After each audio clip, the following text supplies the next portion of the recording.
Vamos a continuar como lo habíamos anunciado. Está ya con nosotros en este noticiero de El Mediodía Luis David Medina Peñaranda. Es un joven estudiante ecuatoriano. Estaba en Ucrania, en este caso estudiando la licenciatura en música, en la especialidad de violín en la ciudad de Odessa, en Ucrania. Está aquí con nosotros. Ustedes saben lo que está ocurriendo pues en Europa del Este, se le conoce en estos sectores, en estos países.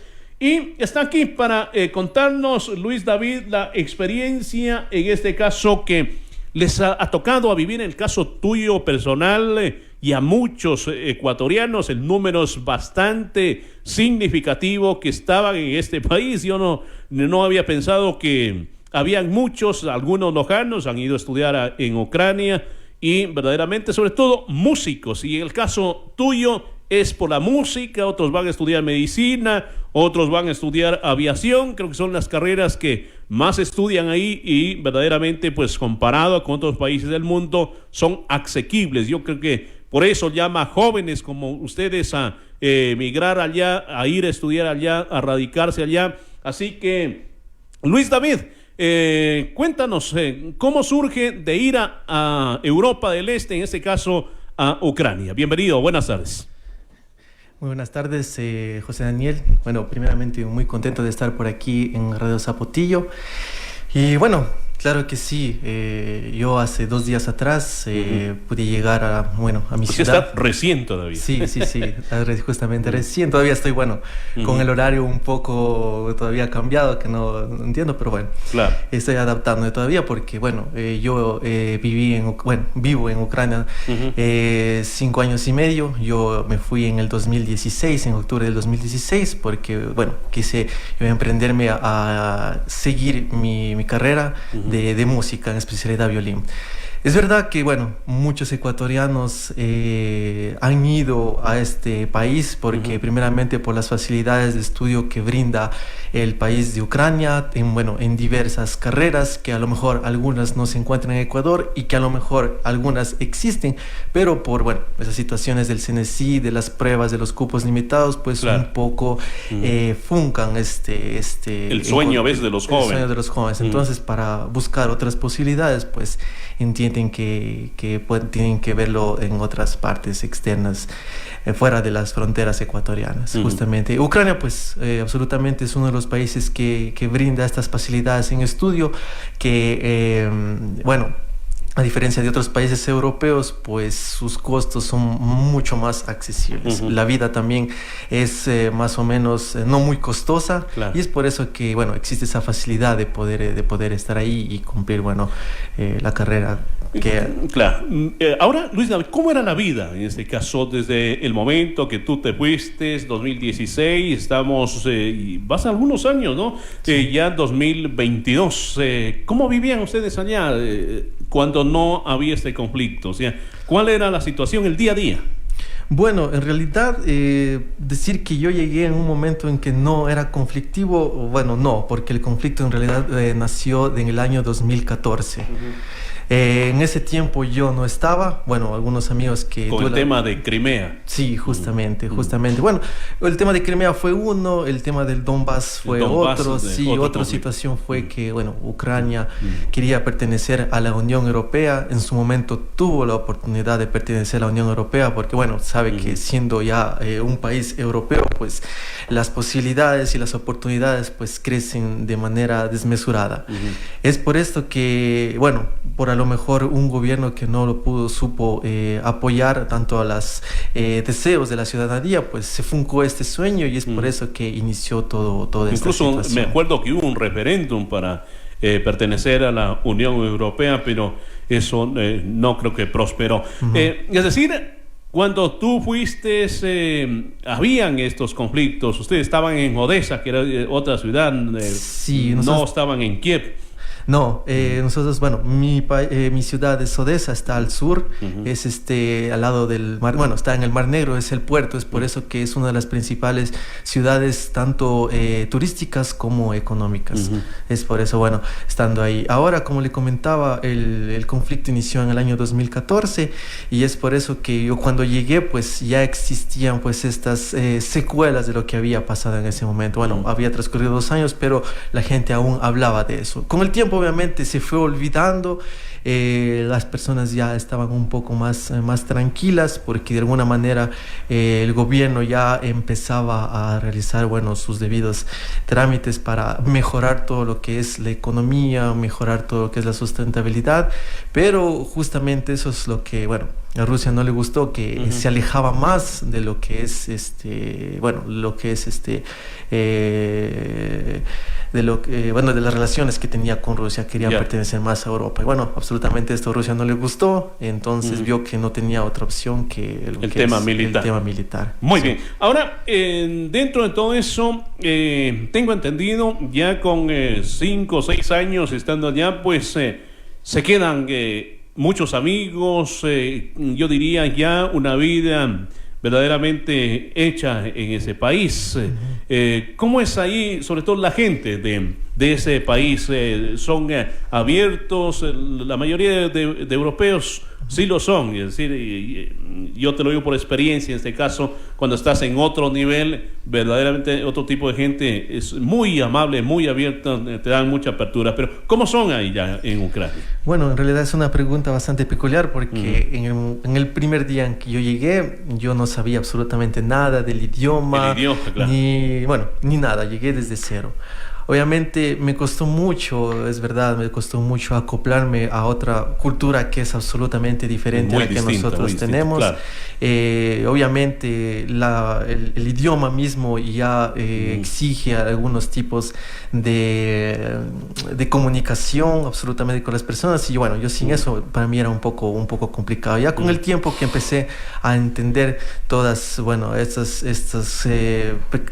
cosas pequeñas, pues ya empecé a entender cuál es la ideología, cómo es la mentalidad de todas las personas. Y si podría, bueno, yo puedo decir que sí, tengo muchos amigos que en su momento me supieron ayudar, tanto en el idioma como a lo mejor alguna otra situación.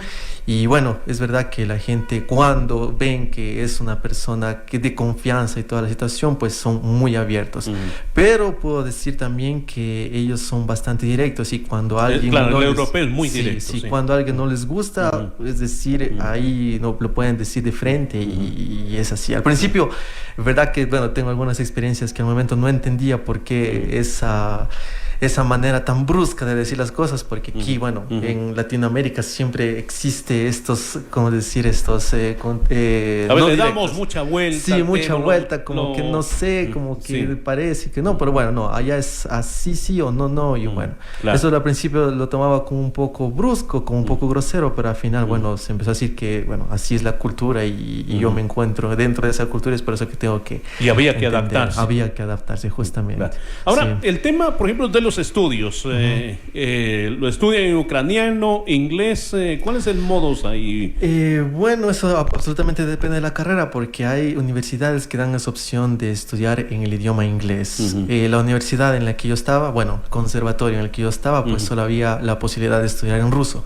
Es por eso que el primer año era un año intensivo del idioma, para poder obviamente tener una base y poder empezar la carrera. Claro. Obviamente el año que cursamos no fue suficiente porque obviamente había que ampliar lo que es el vocabulario de toda la situación, pero de alguna manera ya, bueno, me ayudó a mí bastante para poder empezar. Ahora ya después de 6 años, pues claro, ya tengo entendido que dominas el idioma. Sí, bueno, sí, con el trabajo, obviamente, que yo tenía por allá, pues pude también ampliar mis conocimientos en este idioma. Claro. Ahora, dentro de todo eso, estalla el conflicto, en este caso, Luis David, ¿y qué pasa ahí? O sea, porque hay muchos ecuatorianos allá y verdaderamente les dice el gobierno ucraniano, las autoridades ucranianas, tienen que salir de aquí, no nos podemos hacer responsables, e incluso conozco algunos amigos que optaron por quedarse allá, pero ¿qué pasa? ¿Y cuál fue ahí el mensaje directo a ustedes? Bueno, en realidad el conflicto se venía dando ya algunos meses atrás. Lo que a mí me sorprendía de verdad es que las personas no le daban tanta importancia a este tipo de conflictos, porque en su momento solamente eran como, por decirle, amenazas que, bueno, que a la final terminaban en un nada, y es por eso que ellos pensaban que era una de las muchas amenazas que se venían dando del gobierno ruso. Es por eso que hasta el último día que empezó todo, pues las personas iban al trabajo, no tenían... Sí, hacían vida normal. Sí, habían vida normal, y es decir, en las calles prácticamente no se sentía ninguna tensión, ni mucho menos. Incluso cuando de alguna manera los medios de comunicación trataban de alertar a la ciudadanía, pues a veces la ciudadanía se ponía un poco molesta por el hecho de que están alterando lo que es la paz. Bueno, pues en esa parte yo me sentía, es por eso cuando mis familiares me preguntaban ¿cómo estás? ¿Todo bien? Veo que aquí en las noticias se ve que está bastante tensa. Yo digo que, bueno, todo tranquilo. Si ellos no me preguntaban, yo ni me enteraba de qué pasaba esa situación. Pero hasta el primer día, que fue un jueves, el jueves a las 5 de la mañana, cuando todos dormían absolutamente, en las ciudades principales como es Kiev, la capital, Kharkov, Odessa, pues se escucharon en el cielo estas explosiones. Y yo cuando me levanté, fue un estruendo que todo el edificio empezó como un poco a temblar. Yo pensé que lo soñé, alguna situación, porque el primero fue solamente una explosión. Y bueno, después me acosté nuevamente a tratar de dormir, porque eran 5 de la mañana, y después de 20 minutos ya empezaron a hacer las explosiones ya seguidas. Más seguidas. Sí, ya fueron 4 o 5. Desde ahí, obviamente, todos los vecinos, el barrio empezó a alborotarse y a saber qué pasaba, porque, bueno, a lo mejor pudieron haber sido ensayos, o a lo mejor pudo haber sido alguna estación, y saber que de todas maneras, bueno, mientras llegó la mañana, ya se empezó a escuchar que ya se dio la orden de la invasión por parte de Rusia. Claro. Ahora, ¿tú viste en este caso escenarios ya destruidos en la ciudad donde estabas?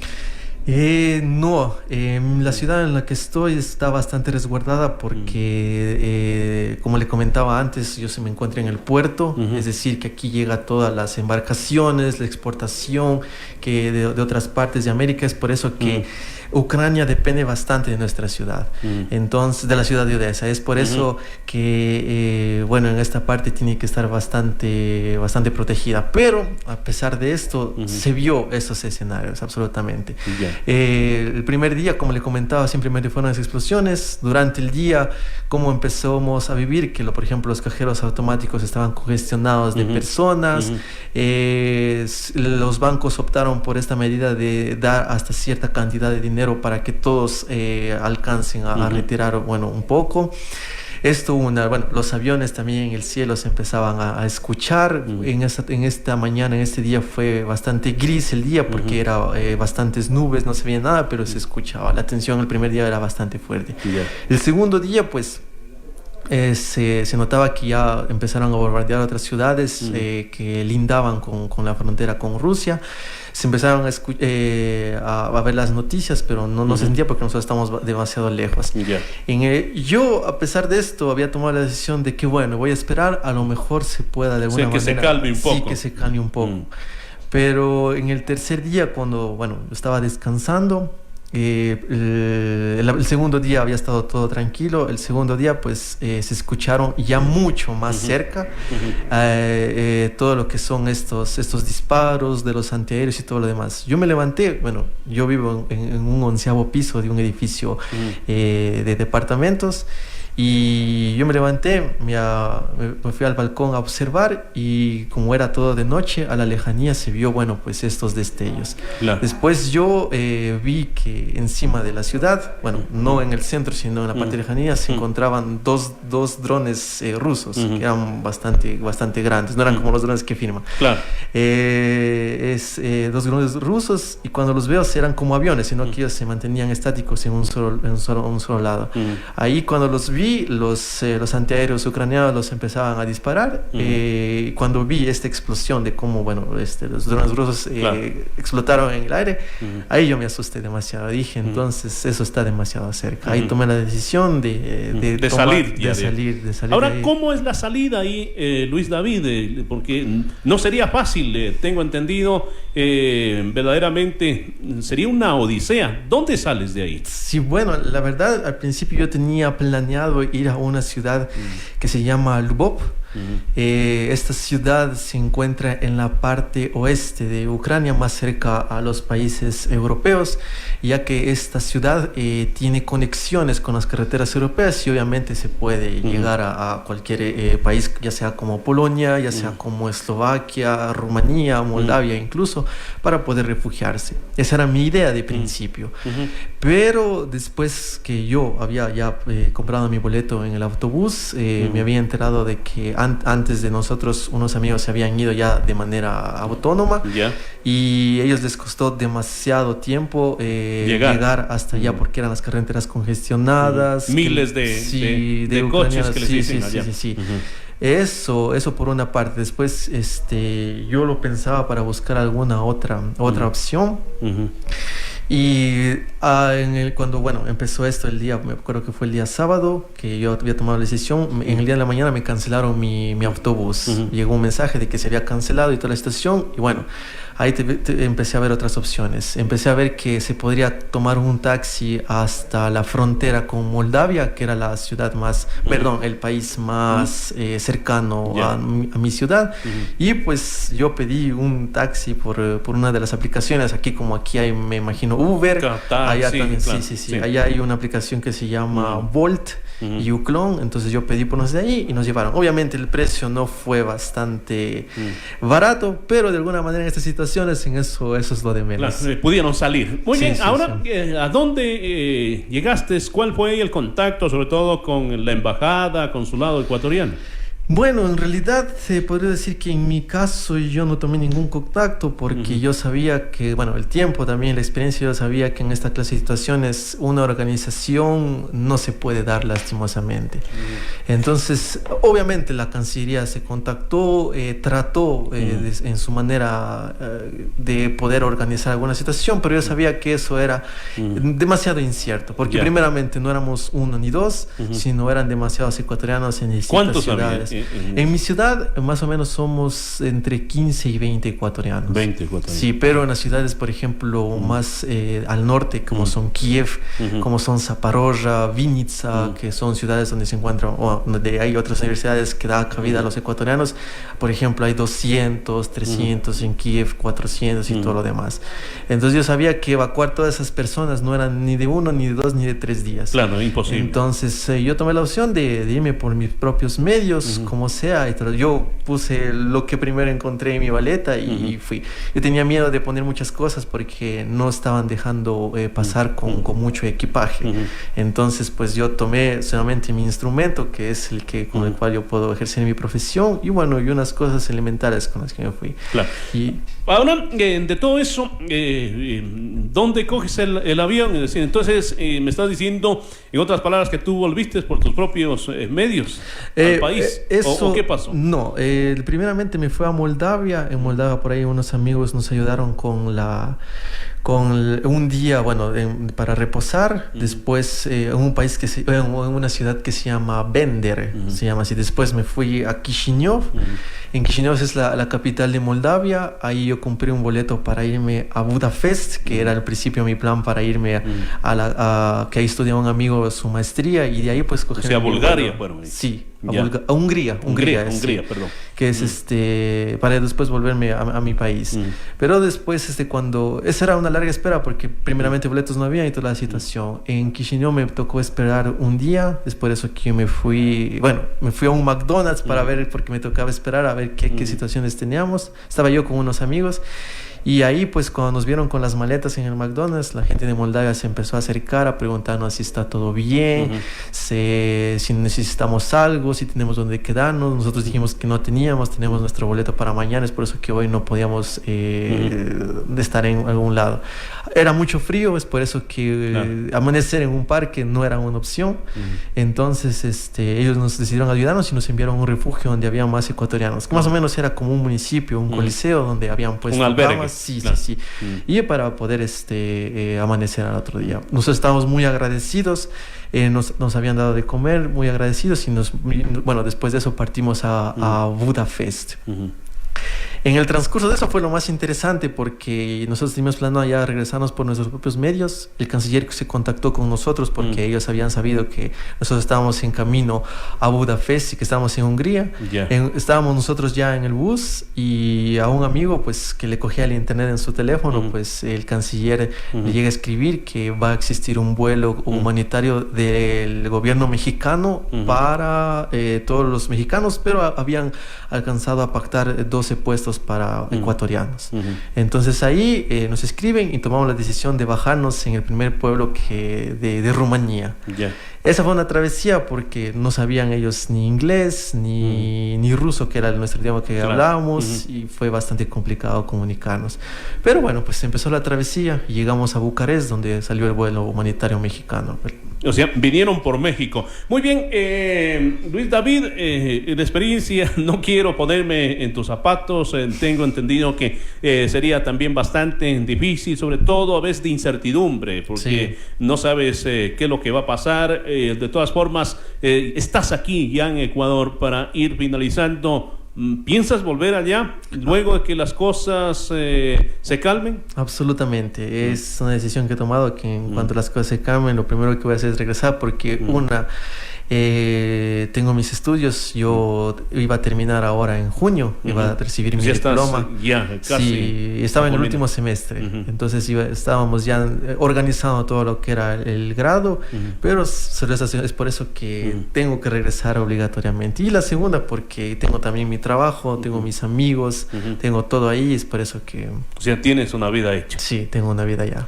Muy bien, ¿qué le puedes decir para despedirnos a muchos jóvenes, en el caso tuyo, que nos has contado esta experiencia? Solo quien sale de este país sabe lo que es estar en otras partes, sobre todo cuando no sabes dónde vas, a veces la incertidumbre y todo eso.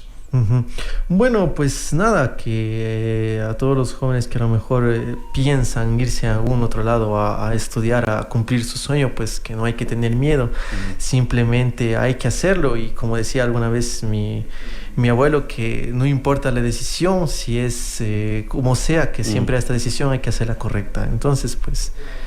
eso. Muy bien, gracias, ha sido un gusto conversar con Luis David Medina, quien ha estado aquí con nosotros, estudiante en Ucrania, quien estaba estudiando la licenciatura en música y que verdaderamente ahora que estás en Ecuador disfruta lo máximo que puedas, con tranquilidad. Yo creo que eso es lo único, porque verdaderamente allá es otro mundo, otras costumbres y otras tradiciones. Gracias por acompañarnos, muy amable. Muchas gracias.